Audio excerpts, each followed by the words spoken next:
বিএনপির মহাসচিবের মতো একটা মানুষ, বিএনপির মতো একটা দল বুঝে না বুঝে বাউলদের পক্ষ নিছে, যে তাদের গায়ে হাত তুলছে।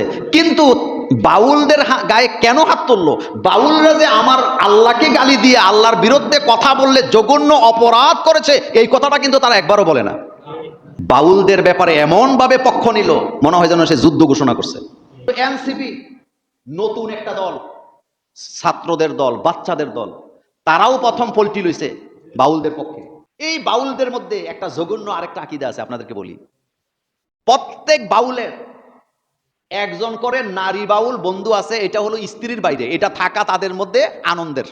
আর তারা কি করে জানেন? নিজের দেহ নিয়ে গান লেখে, গবেষণা করে, দেহটারই পূজা করে। এক কথায় যদি বলি, কয় সূরা লাহাব, যেটা তাব্বাতিয়াদা সূরা দিয়া নামাজ পড়লে তোমাদের নামাজ হবে না। সে বলতেছে আল্লাহ এক মুখে কয় কথা কয়, এটা কি মুখ নাকি? ওই শব্দটা নাই বা বললাম। আজকে আমরা একটি গুরুত্বপূর্ণ বিষয় আপনাদের সাথে কথা বলবো। প্রথম কথাটি হলো, এই দেশে দুইটা শ্রেণী আছে, নেক সুরতে আমাদেরকে ধোঁকা দিয়ে যাচ্ছে বছরের পর বছর, কিন্তু মূলত তারা আল্লাহ পাকেরও শত্রু, রাসূলুল্লাহর শত্রু, কোরআনের শত্রু, নামাজের শত্রু, জাকাতের শত্রু, ইসলামের শত্রু। কয়টা গ্রুপ? নেক সুরত ধারণ করছে, সুরতে দেখে আমরা সুফিবাদ, সুরতে দেখায় তার আল্লাহর ওলি, সুরতে দেখায় তারা ইসলাম মানে, সুরতে দেখায় মনে হয় যেন তারা ফেরেশতা, কিন্তু মূলত তারা আল্লাহর শত্রু, আল্লাহ রাসূলের শত্রু, কোরআনের শত্রু। তারা 24 ঘন্টা আল্লাহ আল্লাহ রাসূলের বিরুদ্ধে এমন জিনিসকে চর্চা করে যেই জিনিস দিয়া আল্লাহর বিরুদ্ধে কথা বলা যায়। জোরে কর নাউজুবিল্লাহ। ইদানিং কালে আইসা আপনারা দেখছেন বাউলদের বিরুদ্ধে আলেম ওলামারা এবং যারা সচেতন ইসলামিক নাগরিক, তারা এখন কি খেপছে। কথা ঠিক নেই? তাদের বিরুদ্ধে আমাদের কথা বলার কোনো দরকারই ছিল না, কিন্তু তারা গায়ে পড়ে এসে আমাদের উপরে ঝগড়াটা লাগাইছে। কথাগুলো মনোযোগ দিয়ে শুনবেন। কয়েকদিন আগে বাউলদের বর্তমানে মোটামুটি যে সর্দার নেতৃত্ব দেয়, তার নাম হচ্ছে আবুল সরকার। নাম আবুল সরকার, কিন্তু হেতে আসলে একটা আবুল্লা। হেতে একটা কি? আবুল্লা। এখন দেখেন ঝগড়াটা কিভাবে লাগাইছে। আমাদের কোনো দোষ নাই, আমরা তো তাদের বিরুদ্ধে কথা বলে এত সময় কি আমাদের কাছে আছে নাকি? সে তার গানের মঞ্চে দাঁড়ায় বলতেছে কোরআন শরীফের মধ্যে এত নাচকে। মনোযোগ আছে? কোরআন শরীফের মধ্যে বলে নাচ, কোরআনের মধ্যে এত নাচ কেন? তো নাচটা কি? হাতে নিজে নিজে কইতেছে কুল আউযু বিরব্বিন নাস, মালিকিন নাস, ইলাহিন নাস। আল্লাহ কয় খালি নাচ নাচ নাচ।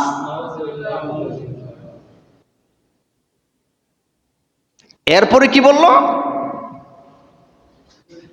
হেতে নিজে কোরআন হাদিস জানে না, অথচ কোরআন হাদিস নিয়ে কথা বলতেছে কি জানেন? আল্লাহ নাকি এক এক সময় এক একটা কয়।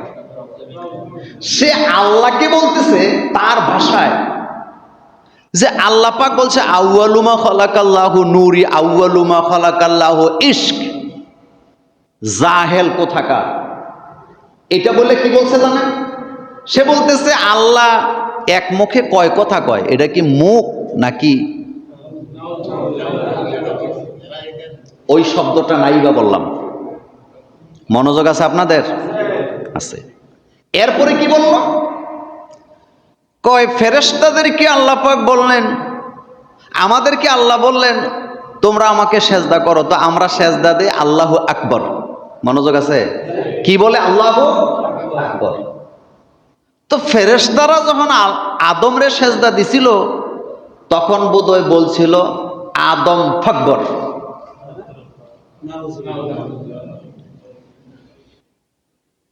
এখন আপনাদের কাছে জানতে চাই, আল্লাহকে যে গালি দেয়, আল্লাহরে মানে না এক জিনিস, কিন্তু আল্লাহকে যে গালি দেয়, কোরআনকে নিয়ে যারা ব্যঙ্গ করে, তারা কি আমাদের বন্ধু না শত্রু?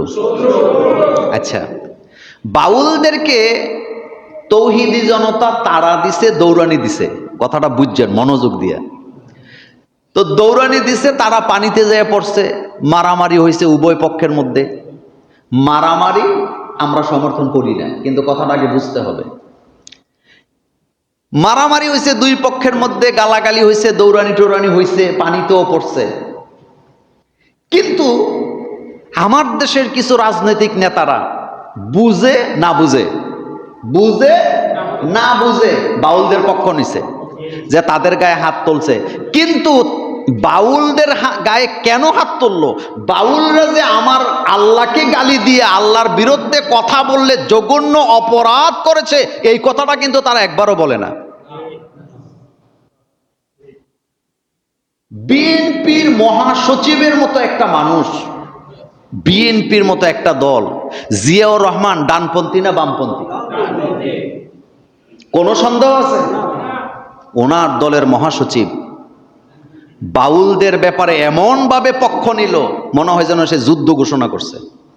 কিন্তু মহাসচিবের মুখ দিয়ে একবারও আসলো না যে বাউলরা যে আল্লাহরে গালি দিল, আল্লাহরে যে বললো, এটা কি মুখ নাকি? এটা আমি বলবো না। আল্লাহরে যে বলতে পারে, এটা মুখ নাকি এই? সে কাফের, তাকে যারা সমর্থন করবে তারা কাফের, তাকে যারা বাঁচাবার চেষ্টা করবে তারা কাফের, এবং তাদের এই বক্তব্যে যদি তারা ক্ষমা না চায়, বাংলাদেশের 18 কোটি মুসলমানেরা তাদেরকে প্রত্যাখ্যান করবে।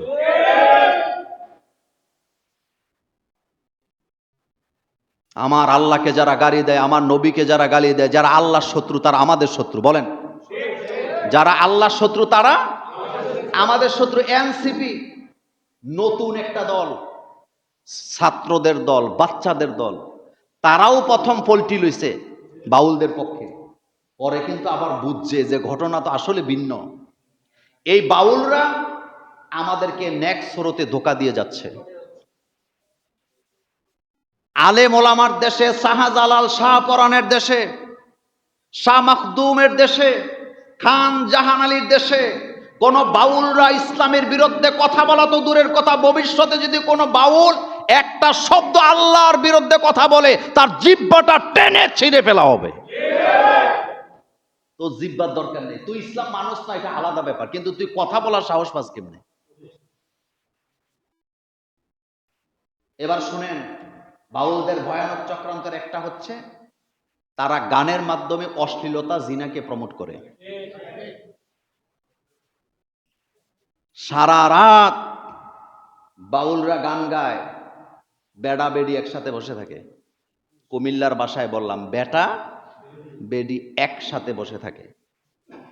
এরপরে মুখ দিয়া যা আসে, মানুষের দেহ নিয়া, মানুষের শরীর নিয়া, নারীদের বুক নিয়া, নারী পুরুষের লজ্জাস্থান নিয়া অনবরত গান গায়। এ কথাগুলো সত্য না মিথ্যা? মূলত বাউলদের কোনো ধর্ম নাই, বাউলদের কোনো ধর্ম নাই। তারা এটা একটা ভাব ধরছে। হতে পারে দুই একজন বাউল ভালো, কিন্তু বাউলদের আরেকটা ভয়ানক ব্যাপার, বাউলদের ব্যাপারে 10-15টা বিষয় আপনাকে পরে বলবো। এই বাউলরা জিনাকে কি করে? প্রমোট করে। কিসের মাধ্যমে? গানের মাধ্যমে। একতারা বাজায়, দোতারা বাজায়, ডুগডুগি বাজায়, গান গায়, অশ্লীলতা ছড়ায়। এমন একজন বাউল আমার ছাত্র জীবনে, আমার আব্বার সমবয়সী, আমার আব্বার দোস্ত ছিল নাকি, সে একদিন আমারে বলতেছে, আমি তখন মাদ্রাসায় পড়ি, কয় সূরায়ে লাহাব, যেটা তাব্বাতিয়াদা সূরা দিয়া নামাজ পড়লে তোমাদের নামাজ হবে না। মনোযোগ আছে? লোকটা মারা গেছে, আমার গ্রামে তার জন্ম। লোকটা আমাকে বলতেছে, লোকটা আমাকে বলতেছেন তাব্বাতিয়াদা সূরা দিয়ে নামাজ পড়লে নামাজ হবে না। ছাত্র জীবন, আমি তো এত কিছু বুঝি না। আমি বললাম, কেন হবে না? কয়, তুমি নামাজে দাঁড়াইছো আল্লাহর ইবাদত করতে, তুমি আরেকজনকে বদদুয়া দাও কেন? মানে তাব্বাতিয়াদা সূরার মধ্যে আমরা আবুল আহাবের স্ত্রীরে বদদুয়া দেই না? কারণ আবুল আহাব তার স্ত্রী আমার নবীরে বদদুয়া দিছে, তাব্বালাকা মুহাম্মদ, মানে মুহাম্মদ সাল্লাল্লাহু আলাইহি ওয়াসাল্লাম কইছে, মুহাম্মদ তুমি ধ্বংস হয়ে যাও। তখন আল্লাহ আয়াত নাজিল করছে। আয়াতটা নাজিল করছে কে? আল্লাহ আয়াত নাজিল করে বলতেছে মুহাম্মদ সাল্লাল্লাহু আলাইহি ওয়াসাল্লাম ধ্বংস হবে না। তাব্বাত ইয়াদা আবি লাহাবিউ ওয়া তাব্বা, আবু লাহাব তুই নিজে ধ্বংস হয়ে যা। মনোযোগ আছে আপনাদের? এখন বদদোয়া আমাদেরকে শিখাইছে কে? আল্লাহ এখানে আমাদেরকে বুঝাচ্ছেন যারা নবীর শত্রু তারা তোমাদের শত্রু, যারা আল্লাহর শত্রু তারা তোমাদের শত্রু, যারা কোরআনের শত্রু তারা মুসলমানের শত্রু, যারা ইসলামের শত্রু তারা তোমাদের শত্রু। সুতরাং তাদের সাথে তোমাদের কোনো সম্পর্ক থাকতে পারে। আল্লাহ রাব্বুল আলামিন এবার আয়াত নাযিল করে জানায় দিলেন তাব্বাত ইয়াদা, পড়েন সবাই, তাব্বাত ইয়াদা আবি লাহাবিন ওয়া তাব্বা মা আগনা আনহু মালুহু ওয়া মা কাসাব সায়াসলা নারান যাতা লাহাবিন ওয়া ইমরাআতু। আল্লাহ বলেন আবু লাহাব আর তার স্ত্রী দুইজনই মুহাম্মদ সাল্লাল্লাহু আলাইহি ওয়াসাল্লামকে বদদোয়া দিয়েছে, শত্রু। আল্লাহ পাক বলেন তারা দুইজন ধ্বংস হয়ে যাক, তাদের হাত ধ্বংস হোক। হাত বলতে আল্লাহ পাক এখানে চারটা জিনিস বুঝাইছে। আবু লাহাবের সম্পদ ধ্বংস হোক, আবু লাহাবের ক্ষমতা ধ্বংস হোক, আবু লাহাবের প্রচার মাধ্যম ধ্বংস হয়ে যাক। এভাবে করে বদদোয়া শিক্ষা দিলেন কে? এই বাউলদের মধ্যে একটা জঘন্য আরেকটা আকীদা আছে, আপনাদেরকে বলি। প্রত্যেক বাউলের একজন করে নারী বাউল বন্ধু আছে, এটা হলো স্ত্রীর বাইরে, এটা থাকা তাদের মধ্যে আনন্দের। নাউজুবিল্লাহ, আর আসতে কর। মানে বাউল পুরুষের স্ত্রী থাকার পরেও আরেকজন বাউল নারী তার সাথী থাকবে, এটা হলো তাদের আকীদার মূল। একজন নারী বাউলের স্বামী থাকার পরেও সে অন্য পুরুষকে তার পার্সোনাল লাইফে রাখবে, এটা হলো বাউলদের একটা আকীদা। আর তারা কি করে জানেন? নিজের দেহ নিয়ে গান লেখে, গবেষণা করে, দেহটারই পূজা করে। এক কথায় যদি বলি, কিসের পূজা করে? মানে তারা বুঝাইতে চায় এই দেহ যা চায়, এই চাহিদা তো আল্লাহই সৃষ্টি করছে, সুতরাং এইটারে বাধা দিয়ে কোনো লাভ নাই।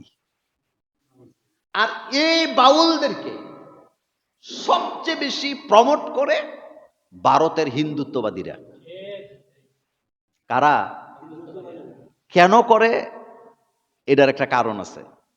এটার কারণটা হলো বাউলরা যা যা করে, ভারতের মিডিয়া এবং বাংলাদেশের কিছু মিডিয়া এটারই ইসলাম বলে প্রচার করতে চায়।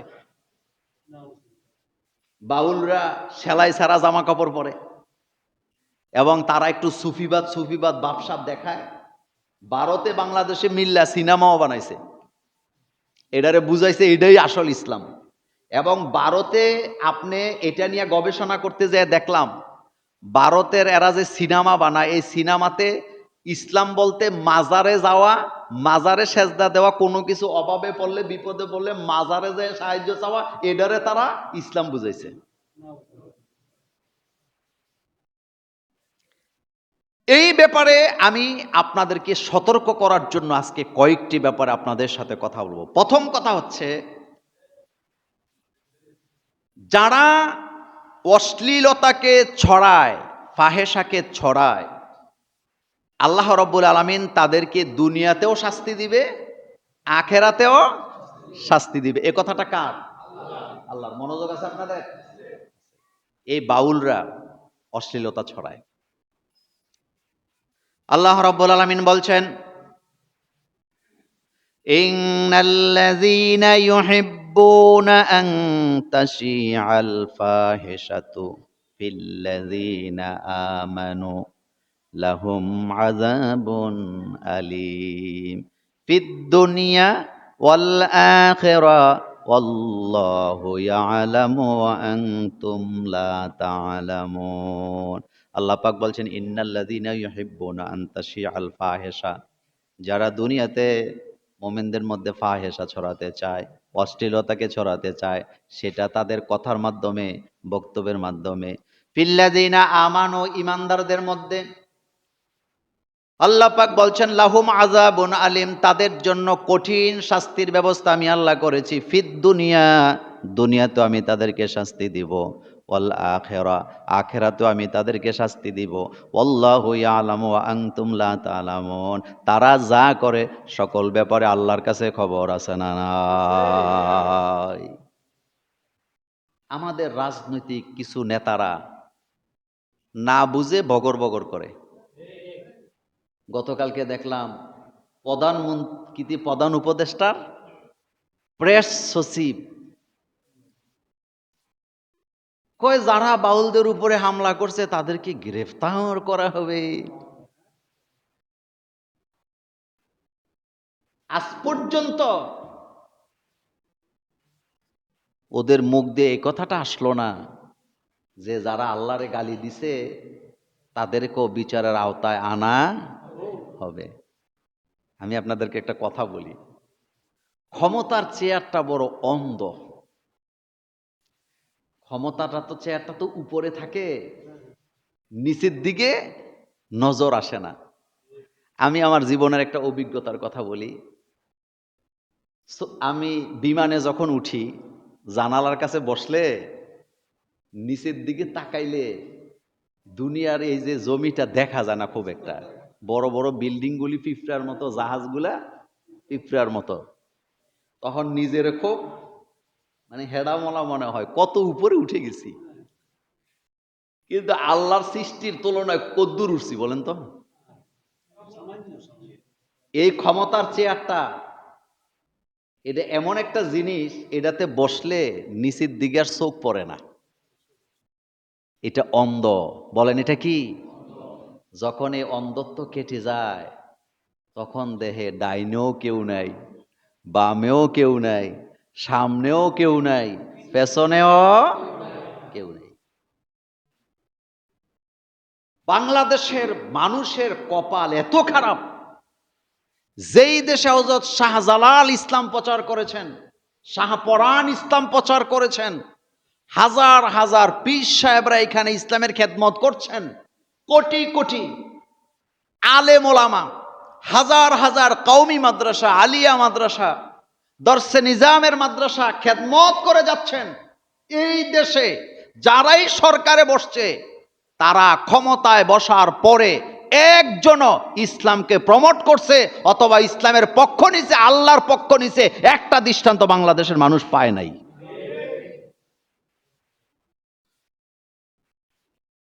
আল্লাহরে গালি দিলি কেন এ কথাটা একবারও বলবে না।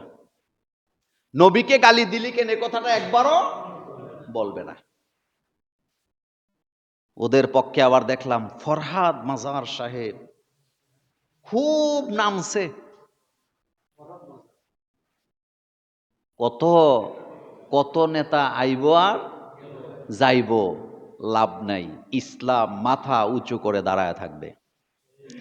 এদেশে ইসলামের বিরোধিতা যত হইছে, ইসলামের বিটটা তত বেশি মজবুত হইছে। সুবহানাল্লাহ বলবেন না? তুফান এসে গড় নাড়া দিলে গড়ের মালিক তার খুঁটিকে মজবুত করে, কথা ঠিক কিনা?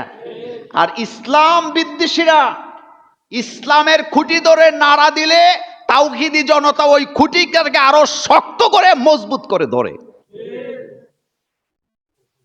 এ নাড়া দিয়ে কিছু করার সুযোগ নেই। আল্লাহ পাক বলছেন ইউরিদুনা লিউতফিউ, পড়ো, ইউরিদুনা লিউতফিউ নূরাল্লাহি বিআফওয়াহিহিম। এ কথা কার? আল্লাহ কয় এরা ইসলামের আলোটাকে ফু দিয়া নিভাইয়া দিতে চায়, আর আমি আল্লাহ চাই ইসলামকে পরিপূর্ণতা দান করব, এতে করে কাফেরদের কলিজায় যত জ্বালা হোক না কেন, কাফের মুশরিক মুনাফিকের কলিজার মধ্যে যত জ্বালা যন্ত্রণা আসুক, আমি আমার ইসলামকে পূর্ণতায় পৌঁছে দেব ইনশাআল্লাহ। আগামীর শতাব্দী হবে ইসলামের শতাব্দী, আলহামদুলিল্লাহ পড়েন। আগামী শতাব্দী হবে ইসলামের শতাব্দী। এই বাউলদের আরেকটা জঘন্য কাজ হলো, তারা প্রকাশ্যে গানের মঞ্চে গালাগালি করে। বলেন কি করে? তর্ক করতে যেয়ে গালাগালি করে। দুই শিল্পী দুইজন থাকে, এগুলো তো টাকা দিয়ে আনে। আবার কি দিয়ে আনে? টাকা দিয়া পাগলখানা সাজানো। বাউলের গান করা টাকা দিয়া পাগলখানা সাজানো। আর বাউলের অর্থটাও খুব একটা ভালো না। বাউলকে যদি বাউলুন থেকে নেন তাহলে এর অর্থ হলো ফেশাল। ভালো জায়গা দিয়ে বাইরে না খারাপ জায়গা দিয়ে বাইরে হয়? কথা কন না কেন? কোন দিক দিয়ে বাইরে হয়? বাউলের এক অর্থ হলো পাগল, মাতাল। যারা পাগল সাজ্জা থাকে মূলত পাগল না, মূলত কি না, কিন্তু পাগল সাজ্জা রয়েছে। বাউলের এক অর্থ হলো ঘুরা ঘুরা দেশে দেশে ভিক্ষা করা। তো তোদের আলা ভিক্ষা করার জন্য দুনিয়াতে পাঠাইছে, গানের মাধ্যমে অশ্লীলতা। তো মুনাফিকের আলামত চারটা, বলেন কয়টা? আল্লাহর নবী বলেছেন, আব্দুল্লাহ ইবনে ওমর রাদিয়াল্লাহু তাআলা থেকে হাদিস বর্ণিত, তিনি বলেছেন মুনাফিকদের মধ্যে চারটা আলামত তুমি পাবা, নেফাকের রোগ তাদের মধ্যে চারটা থাকে। এক নম্বরে, তাদের কাছে যখন কোন আমানত রাখা হয় তারা খেয়ানত করে। দুই নম্বরে, ওয়া ইযা হাদ্দাসা কাযাবা, যখন তারা কথা বলে মিথ্যা কথা বলে। ওয়া ইযা আহাদা গাদারা, ওয়া ইযা খাসামা ফাজারা, তারা যখন তর্ক করে তখন তারা গালাগালি করে। তর্ক করলে কি করে? আর বাউলদের মধ্যে গালাগালি আসেনি? আছে। একটা আরেকটারে গাইলাইতে সারা রাত গালাগালি করে, এরপরে সকালবেলা গিয়ে একসাথে খিচুড়ি খায়, আবার এক লগে ঘুমায়। মানে এই যে গালাগালি করছে এটা মাল কামানের লেগা। কি কামানের লেগা? মানে যারা বাউলদের গান শুনতে যায় তারা মনে করে একটা বোধ আরেকটারে দেখতে পারে না, একটা বোধ আরেকটার কি শত্রু, কিন্তু আসলে কি শত্রু না বন্ধু? তো এগুলা করতেছে কি কামানের লেগা? মানে গালাগালি কইরা মাল কামায়।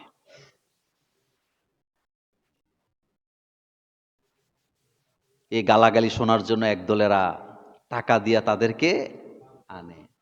এই আবুল্লার গলার মধ্যে সেদিন দেখলাম টাকার মালা। কিসের মালা? টাকার মালা। এখনই সময় এসেছে বাংলাদেশের 4 লক্ষ মসজিদ থেকে তৌহিদি জনতাকে জাগ্রত করতে হবে। বাউল যেখানে, গণদোলাই সেখানে। তুমি জেলখানা বানাইবে, আমগরে হুমকি দাও, যারা আক্রমণ করছে তাদের গ্রেফতার করা হবে। তো তোমার জেলখানা, হাসিনার জেলখানাই তো আমাদের জায়গা হইছে না। আমরা তখনকার সময় শেখ হাসিনা রাষ্ট্রে দাঁড়ায় বলেছিলাম, আলেমদেরকে ফাঁসি দেওয়ার চেষ্টা করেন না, কারণ আপনি ফাঁসির দড়ি বানায় আলেমদেরকে ফাঁসি দিতে দিতে দিতে দিতে আপনার ফাঁসির দড়ি শেষ হয়ে যাবে, আলেমদের কল্যাণ সংখ্যা শেষ হবে না। একটারে দিলে 10টা আসবে। সুতরাং ইউনূস সরকারের প্রেস সচিবকে জানান দিতে চাই, তুমি আমাদেরকে জেলের ভয় দেখাইও না, তোমার জেলখানায় আমাদেরকে জায়গা দেওয়ার ক্ষমতা তোমার নাই। বরং তুমি অপেক্ষা করো কবে তুমি জেলখানায় ঢুকবা। সময় কিন্তু আর বেশি দিন নাই, সর্বোচ্চ ফেব্রুয়ারি পর্যন্ত সময় আছে। হুমকি দিও না, বুঝে শুনে হুমকি দিও, বুঝে শুনে হুমকি দিও।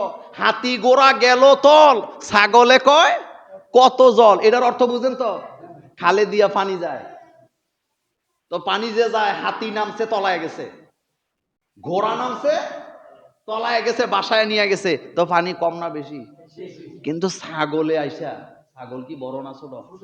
ছাগলে আইয়া দাঁত বেটকায় কই এইখানে আর কদ্দুর জল হবে গো। তো তোর বাপ 14 গোষ্ঠী তো উড়ে চলে গেছে, তুই দেখ না নাই মা কদ্দুর আছে। যারা আল্লাহ আল্লাহ রাসূলের বিরুদ্ধে কথা বলে তাদের পক্ষ যারা নিবে তাদের সাথে আমাদের কোনো সম্পর্ক নেই। আমরা তো আমরা কি বাউলদেরকে নিয়ে কোনো কথা বলছি কোনোদিন? আমাদের দরকার ছিল না। তারা আমাদেরকে খেপাইছে। আল্লাহকে গালি দেওয়ার সাহস কিভাবে পায়? রাসূলুল্লাহকে কথা বলার সাহস কিভাবে পায়? আমার কলেজার ভাইয়েরা, আল্লাহর প্রতি যারা মন্দ ধারণা করে, আল্লাহকে যারা গালাগালি করে, তারা হচ্ছে, তাদের ধারণা হচ্ছে এমন, তারা তাদের ধারণা দিয়া আল্লাহর ব্যাপার আমাদের মধ্যে খারাপ আকীদা ঢুকায় দিতে চায়। আল্লাহ পাক বলছেন তারা নিজেরাই হলো খারাপ আকীদা। এটা কার কথা? আয-যন্নিনা বিল্লাহি যন্নাস সাও। আল্লাহ পাক বলেন তাদের ধারণা বড় খারাপ, বড় ভয়ানক। ধারণা কত খারাপ, কত খারাপ হইলে তারা বলতে পারে যে আল্লাহ নাকি কোরআনে বলছে খালি নাচো নাচো নাচো, এতে নাচতে নাচতে নাচ ছাড়া আর কিচ্ছু চোখে দেখে না। এক বাউল তার গানের মধ্যে বলতেছে জালিকাল কিতাব, এটা হলো জাল কিতাব। মানে কোরআনকে বলতেছে এটা কি আচ্ছা, আরবি ভাষা আর বাংলা ভাষা দুইটা কি এক জিনিস? ডাইরেক্ট মানুষ কিন্তু আবার কিছু কিছু লোক আছে মূর্খের গোষ্ঠীর খালি লাফায়। মানে বাউলে বলতেছে জালিকাল কিতাব, এটা জাল কিতাব, হেতে আবার নিচের থেকে ডুবডুবে যায় ঠং ঠং ঠং, হ্যাঁ ঠিক ঠিক ঠিক ঠিক। তো এক পাগলের লগে আরেক পাগলের কি হয়েছে? সাক্ষাৎ হয়েছে। বল, এক পাগলের লগে আরেক পাগলের সাক্ষাৎ হয়েছে। আল্লাহ রব্বুল আলামিন বলছেন তাদের ধারণা বড় ভয়ানক। এই আবুল সরকার আরেকটা মারাত্মক কথা সে ছড়াইছে গানের মাধ্যমে। সে বলেছে আল্লাহর নাকি মুখের ঠিক নেই। আর আস্তে নাউজুবিল্লাহ কন। মানে নাউজুবিল্লাহ জোরে কইলে যদি আবার কেউ হুইন্না ফেলে। ভিডিও আসেনি, প্রমাণ আসেনি, তো প্রমাণের পরে আর কথা বলা লাগে কেন? আমরা দাবি করতে হবে কেন যে তাকে অ্যারেস্ট করো? সরকারের তো দায়িত্ব ছিল, সরকারেরই তো দায়িত্ব ছিল। আজকে যারা ক্ষমতায় আছে এত বাহাদুরি দেখায় না, আলেমদের রক্তের উপরে আপনারা দাঁড়ায় আছেন, এত বাহাদুরি দেখায়েন না। বাউলদেরকে ধরতে হবে, শাস্তি দিতে হবে, এই ব্যাপারে কোনো আপোষ নাই। বলেন, এ ব্যাপারে কোনো এক বিন্দু পরিমাণ, এক সুতা পরিমাণ ছাড় দেওয়া হবে না। সে কি বলল? আল্লাহ নাকি বলছে আউয়ালুমা খলাকাল্লাহু নূরি, আউয়ালুমা খলাকাল্লাহি ইশক, মানে ব্যঙ্গ করে ইশক। তো তোরে কি কুত্তায় কামড়াইছে নি পিছি দিয়ে? এরপরে কি বলল? আরো কত জঘন্য কথা বলছে, আপনারা কথাগুলা শুনেন মনোযোগ দিয়া। কি বলছে জানেন? বলছে তুমি একাই আল্লাহ হইয়া বইয়া রইলা, তুমি যদি আরো তোমার লগে আরো 10-12 জন আল্লাহ বানাইতা তোমাদের ক্ষতি, তোমার ক্ষতিটা কি আছিল? কত বলবো আপনাদেরকে, কয়টা বলবো? মানে বলতেছে তুমি একাই নিজেরে আল্লাহ বলে দাবি করে বৈশা রইলা, তুমি যদি আরো 10-12 জন আল্লাহ তোমার সাথে রাখতা তাহলে শক্তিটা তোমার আরো বাড়তো। ছাগল কোথাকার! ছাগলে কি না কয়? কি বলে? ছাগলে কি না খায়, ছাগলে কি না খায়। এই কথা বলার পরে কোনো মোমেনের মাথা ঠান্ডা থাকার কথা নাকি? আরো কয়েকটা আল্লাহ টাল্লাহ থাকলে তোমার লগে সমস্যাটা কি আছিল?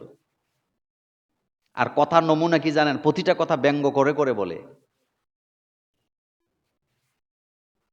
আল্লাহ রাব্বুল আলামিন বলছেন, তো তাই সে বলতেছে কি আল্লাহর কথার কোনো কি নাই, ঠিক ঠিকানা নাই। আসলে কি আল্লাহর কথা ঠিক নেই না শয়তানের কথা ঠিক নেই? আল্লাহ রাব্বুল আলামিন বলছেন وقال الشيطان لما قضي الأمر إن الله وعدكم وعد الحق ووعدتكم فأخلفتكم। আল্লাহ পাক বলছেন وقال الشيطان لما قضي الأمر إن الله وعدكم وعد الحق। কিয়ামতের ময়দানে শয়তান এবং তার দলের লোকেরা একটা ঘোষণাই দিবে, আমরা তোমাদেরকে দিয়া যত শয়তানি মাতাব্বরি বান্দরামি করাইছিলাম, আমরা আমাদের ওয়াদাকে খেলাপ করলাম, আমাদের ওয়াদা ঠিক ছিল না। কিন্তু ওয়াদাল্লাহি হক, একমাত্র কার ওয়াদা সত্য? ওয়াদাকুম ওয়াদাল হক, তোমাদের সাথে আল্লাহ যে ওয়াদা করেছেন এই ওয়াদার মধ্যে কোনো খেলাপ হবে না। আমরা আমাদের ওয়াদা খেলাপ করলাম, কিন্তু আল্লাহ কখনো ওয়াদা খেলাপ করে না। সুবহানাল্লাহ। আল্লাহ মোমেনদেরকে বলছে আমি তোমাদেরকে বিজয় দিব, দিছেনি?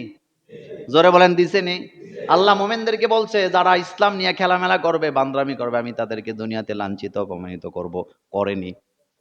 আরো জোরে বলেন, করেনি?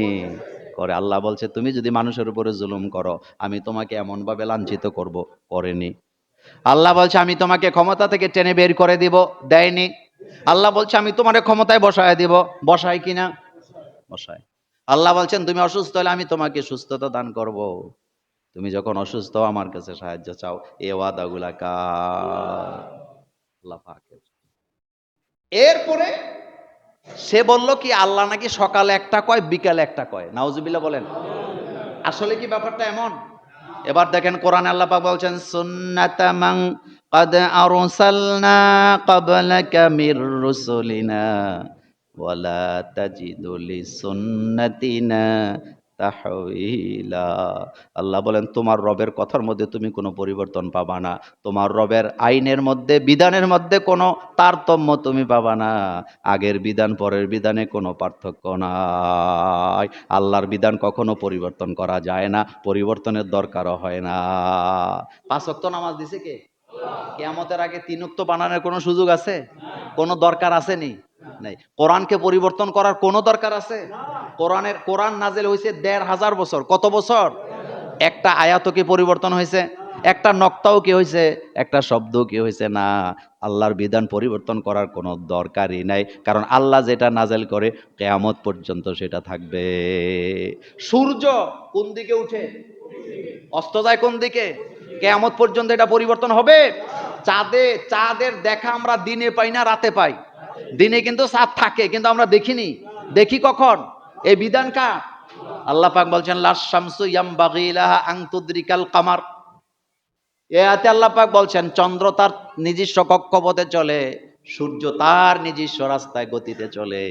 চন্দ্র কোনো দিন সূর্যকে আক্রমণ করে না, সূর্য কোনো দিন চন্দ্রকে আক্রমণ করে না। এই বিধান কার? আল্লাহু আকবার বলবেন না? আল্লাহর বিধান দেখেন, পেটে বাচ্চা পুরুষেরা নেয় না নারীরা নেয়?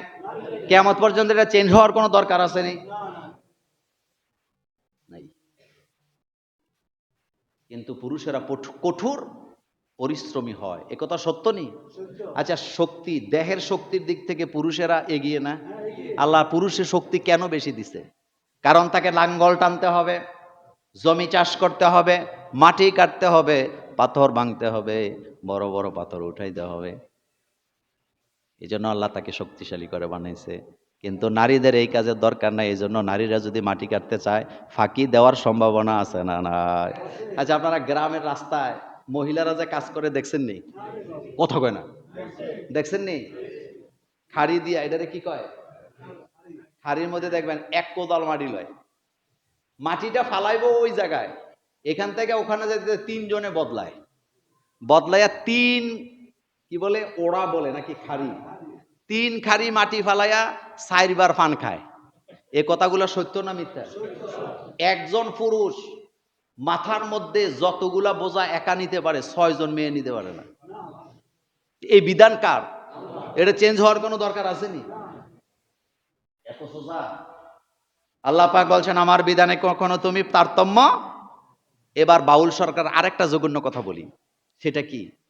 সে রাসূল সাল্লাল্লাহু আলাইহি ওয়াসাল্লামের দাড়ি নিয়ে ব্যঙ্গ করে বলতেছে যে এই যে দাড়ি, সে তার ভাষায় বলতেছে যে এক একটা দাড়ির মধ্যে 70টা ফেরেশতা থাকে, আর দাড়ি কামায়া কামায়া আমরা ফেরেশতাদেরকে মানে না, খারাপ কথা, মানে এটা দেই। আমি এই ভাষা বলবো না, কথা বুঝছেন কি না? মানে আমরা ফেরেশতাদের কামাইয়া কামাইয়া দাড়ি, এক একটা দাড়ির মধ্যে হেতের বাসায় কয়জন ফেরেশতা আছে? প্রথম কথা হলো দাড়ির মধ্যে 70 জন ফেরেশতা আছে, এটা কোরআনেও নাই, হাদিসেও নাই, এটা বানানো কথা। 2 নাম্বার কথা হলো ফেরেশতারা হচ্ছে আল্লাহ পাকের রাষ্ট্রীয় কর্মচারী। সুবহানাল্লাহ। ফেরেশতারা কার রাষ্ট্রীয় কর্মচারী? এবং এক এক ফেরেশতাকে আল্লাহ এক একটা দায়িত্ব দিয়ে রাখছে। কোন কোন ফেরেশতা আমাদের কাঁধে বসে আমাদের আমলনামা লিপিবদ্ধ করে। ইন্না আলাইকুম লাহাফিজিন কিরামান কাতিবিন ইয়ালামুনা মা তাফআলুন। কোন কোন ফেরেশতা নবীদের কাছে ওহী নিয়ে আসতেন, হযরত জিবরাইল আমিন। কোন কোন ফেরেশতা বৃষ্টির দায়িত্বে আছে, কোন কোন ফেরেশতা কিয়ামতের দায়িত্বে আছে, কোন কোন ফেরেশতা মায়ের গর্ভে যখন সন্তান আছে ওই সন্তান পাহারা দেওয়ার দায়িত্ব আছে। যখন সুবহানাল্লাহ। বুখারীতে হাদিস আসছে, রাসূল সাল্লাল্লাহু আলাইহি ওয়াসাল্লাম বলেন বাপের পৃষ্ঠদেশ থেকে মায়ের ডিম্বাণুতে যখন বাচ্চা প্রবেশ করে তখন থেকে আল্লাহ একজন ফেরেশতাকে দায়িত্ব দেয় ডেলিভারি পর্যন্ত পাহারা দেওয়ার জন্য। এক কথায় যদি বলি ফেরেশতারা কার রাষ্ট্রীয় কর্মচারী? কিন্তু হেতে এই আবুল্লাহ বলতেছে যে 70 জন করে ফেরেশতা দাড়িতে আছে আর আমরা দাড়ি কামাই। তার তো দাড়িও নাই, দেখছেন তো, মোচও নাই, কোনোটাই নেই। হেতে বলে ফেরেশতাদেরকে কি করে? আস্তাগফিরুল্লাহ, নাউজুবিল্লাহ। কত বড় বেয়াদব, কত বড় বেয়াদব। অথচ আল্লাহর নবী বলেছেন, তোমরা মোষ কাটো, দাড়ি রাখো, দাড়ি রাখো, মোষ সব নবীদের সুন্নত। হযরতে মূসা আলাইহিস সালামের সাথে আরেকজন সাথী ছিলেন। মূসা আলাইহিস সালামের সাথীর নাম কি? হারুন আলাইহিস সালাম। দাওয়াতের ব্যাপারে এলাকার জনগণের হারুন আলাইহিস সালামের ব্যাপারে মন্দ কথা ছড়ায় দিছে। তারা বুঝাইতে চায় হারুন আলাইহিস সালাম নিজের দায়িত্ব ভালো করে পালন করে নাই। হযরতে মূসা সেখানে গেছে। মূসা আলাইহিস সালাম যাইয়া হযরতের হারুন আলাইহিস সালামের কাছে যাচাই করার জন্য, মূসা নবীর রাগ কম না বেশি? হযরতে মূসা আলাইহিস সালাম লাঞ্ছিত অপমানিত করার জন্য নয়, এটা ভালোবাসা মহব্বত দিয়া হারুন আলাইহিস সালামের দাড়িরে ছাইপ্পা ধইরা জিগাইতাছে, তুমি কি দাওয়াতি কাজ ঠিক মতো করছিলা? সুবহানাল্লাহ। এমন ভাবে দাড়ি ছাইপ্পা ধরতেছে, হারুন আলাইহিস সালাম কি কয়? তুমি আমার দাড়ি ধরো না, আল্লাহর হস্তে চুল ধরো না। বলেন কি ধরো না? তুমি আমার দাড়ি ধরো না, চুল ধরো না। এই হারুন আলাইহিস সালামের দাড়ির কথাও কোরআনে আছে, যেরকম সুবহানাল্লাহ। লা তাখুজ বিলিহিয়াতি, তুমি আমার দাড়ি দুইরা কি দিও না, টান দিও না। ওয়ালা বিরাসি, তুমি আমার চুল ধইরা টান দিও না। হারুন আলাইহিস সালাম বলতেছে, সব নবীদের দাড়ি আছে নাকি নাই? দাড়ি আছে। তো সে বলতেছে, এই দাড়ির মধ্যে 70 জন ফেরেশতা লটকায়া থাকে, আর এগুলারে আমরা কামাইয়া কামাইয়া। তো এই লোকের পক্ষ নেওয়া বেশি জরুরি ছিল? এরা হলো ইসলাম বিদ্বেষী। বলেন এরা কি? মূলত ধর্ম বিদ্বেষী তারা। আল্লাহকে নিয়ে গালি দেয়, রাসূল সাল্লাল্লাহু আলাইহি ওয়াসাল্লাম বিয়ে নিয়ে বাজে কথা বলে। তো কথা সবগুলা বলার সময় আমার হাতে নাই, আমি এতটুকু আপনাদেরকে বললাম। এখন আপনাদেরকে আমি বাউলদের ব্যাপারে কয়েকটা বিষয় আপনাদেরকে সতর্ক করে দিই। 1 নাম্বার বিষয়, বাউলরা সাধুবাদের নামে মূলত ধর্মকে অমান্য করে। তারা, আপনি কোনো বাউলকে নামাজি হিসাবে পাবেন না। কোনো বাউলরে মসজিদও দেখছেন? না, পাবেন না। 2 নাম্বার, এরা গানের মাধ্যমে যৌনতাকে প্রচার করে। কিসের মাধ্যমে? গানের মাধ্যমে। এই জন্য এদের গান শোনা যাবে না, এদেরকে দাওয়াত দেওয়া যাবে না। যারা দাওয়াত দিবে বোঝা যাবে তারা আল্লাহ বিদ্বেষী, ইসলাম বিদ্বেষী। এটা শোনার দরকার নাই। আমরা কোরআন শুনবো। বলেন আমরা কি শুনবো? কারণ কোরআন শুনলে তৃপ্তি পাওয়া যায়। মানুষের জীবনের খোরাক হইল কি? কোরআন। আপনি দেখবেন বিভিন্ন দেশে অমুসলিমদের কানের মধ্যে হেডফোন লাগায় দেয় মুসলিম যুবকেরা। তো সে তখন বুঝে না যে যখন কানে আওয়াজ যায় তখন সে মনোযোগ দিয়ে শুনে, ঠান্ডা হয়ে যায়। তখন তারে জিগায় কেমন লাগে, কয় এত সুন্দর সুর জীবনেও শুনিনি। 3 নাম্বার, এরা জিনাকে গুনাই মনে করে না। তারা বলে যে এটা আল্লাহ দিছে, ওই যে শয়তানের মতো আর কি। কিসের মতো? জিনাকে তারা গুনাহ মনে করে না। একজন বাউলের একজন সঙ্গী থাকে স্ত্রী স্বামীর বাইরে, এটা একটু আগে বলেছিলাম। 4 নাম্বার, এরা আল্লাহকে নিয়ে আজে বাজে কথা বলে গানের মাধ্যমে গান রচনা করে। অনেকগুলা প্রমাণ আপনাদেরকে দিছি। এরপরে 5 নাম্বার, এরা রাসূলুল্লাহ সাল্লাল্লাহু আলাইহি সাল্লামকে নিয়ে বাজে কথা বলে। রাসূলের বিয়ে নিয়ে, রাসূলের বিয়ে নিয়ে, রাসূলের দাম্পত্য জীবন নিয়ে। ওই দিন দেখলাম এক বাউল রাসূল যে এতিম এটা নিয়েও ব্যঙ্গ করতেছে। এরপরে 6 নাম্বার, এরা রাসূলুল্লাহ সাল্লাল্লাহু আলাইহি সাল্লামের দাড়ি নিয়ে বাজে কথা বলে। এরা যে মাঝে মধ্যে দাড়ি রাখে এটা মূলত রাসূলের সুন্নত মনে করে রাখে না। ওই আবু জাহিল্লার মতো দাড়ি, ফেরাউন্নার মতো দাড়ি, হামানের মতো দাড়ি। এই দাড়ি মুসলমানের দাড়ি হতে পারে না। বেশ ধরছে, তুই নামাজ পড়স না, মসজিদে যাস না, রাসূলের সুন্নাহ অনুযায়ী জীবন যাপন করে না, এটা রাখছে মূলত মানুষকে কি দেওয়ার জন্য? ধোঁকা দেওয়ার জন্য। এরপরে 7 নাম্বার, এরা আম্মাজান আয়েশা সিদ্দিকা, খাদিজা রাদিয়াল্লাহু তাআলা আনহা সহ রাসূলের স্ত্রীদের দাম্পত্য জীবন নিয়ে আজে বাজে গান রচনা করে। রাসূলের মেয়েদেরকে নিয়ে তারা মিথ্যাচার প্রচার করে। গতকালকে আমি একটা বক্তব্য, একটা লেখা দেখতেছিলাম। বাংলাদেশের একজন বাউল গায়িকা, সম্ভবত নামটা সালমা, আমি জানি না। সে কিন্তু বাউলদের বিরুদ্ধে একটা প্রতিবাদ দিছে। সে বলছে এ আবুল্লা মার্কা বাউলরা আমাদের জীবনও নষ্ট করে দিছে। গত কয়েকদিন আগে আরেক মাইয়া বলতেছে বাউলদের বিছানায় না গেলে আমাদেরকে গানে ডাকে না। এটার তদন্ত রাষ্ট্র করা দরকার ছিল না কি ছিল না? দেখবেন সিনেমা করতে যাইয়া নারী দর্শন হয়, কি বলে নায়িকা হইতে যাইয়া নারী দর্শিতা হয়, এরপরে বিজ্ঞাপন করতে যায় নারী দর্শিতা হয়, বাউল গান গাইতে যায় নারী দর্শিতা হয়।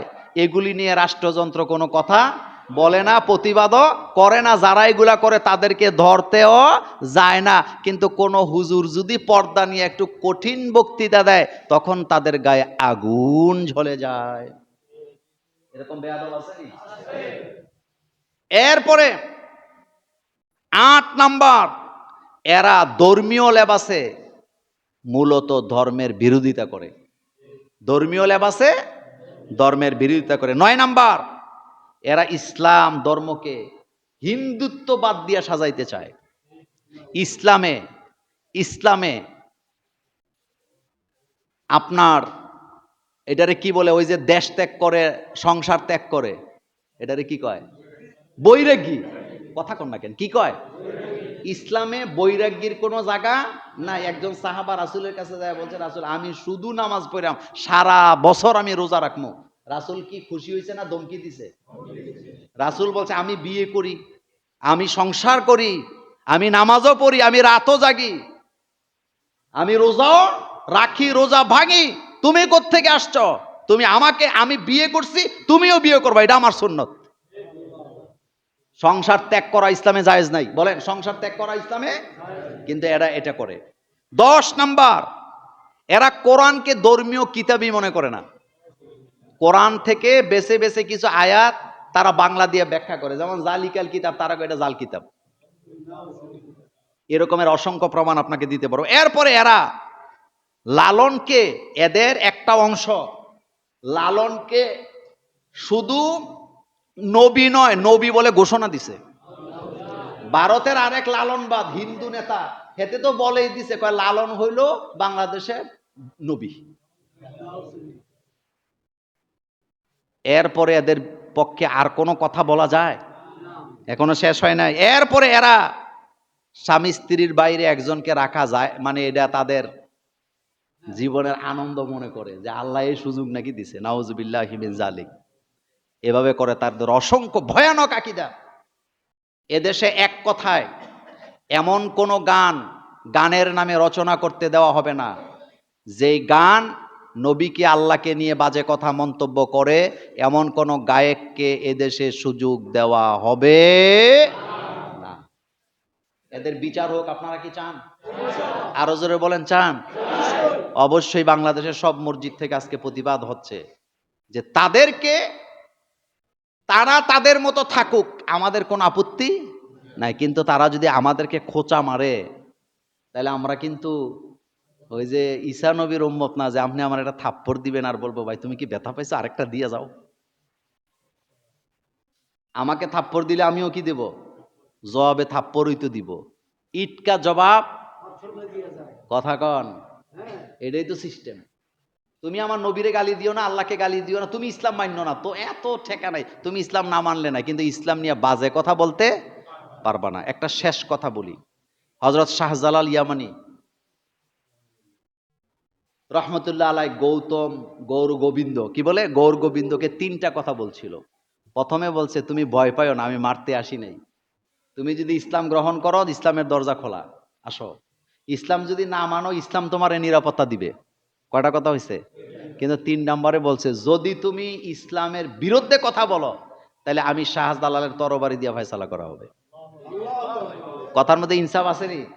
তুমি ইসলাম গ্রহণ করলে দরজা খোলা, আসো। না মানলে তুমি তোমার জায়গা থাকো, আমরা নিরাপত্তা দেব।